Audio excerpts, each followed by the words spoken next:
শুভ সকাল বন্ধুরা, তোমরা কেমন আছো? আজকে আমি ভীষণ খুশি, কারণ আজ এই প্রথমবার মা আসলো ক্যামেরার সামনে। আজ তোমাদের সাথে আমার মায়ের পরিচয় করাবো।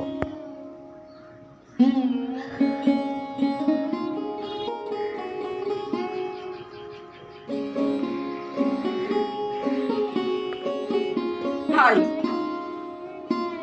ডাক, তোরা হাই উঠে গেছে আমার। মা আসলে ক্যামেরার সামনে আসতে ভীষণ লজ্জা পায়, তাই এই প্রথমবার আসলো, তাই আমি ভীষণ খুশি।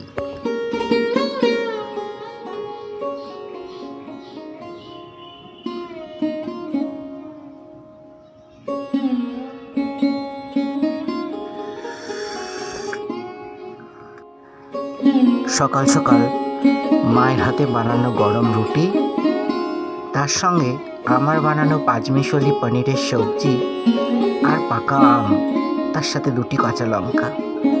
কে কে খাবে? চলে এসো আজকের সকালের বাঙালির জলখাবার।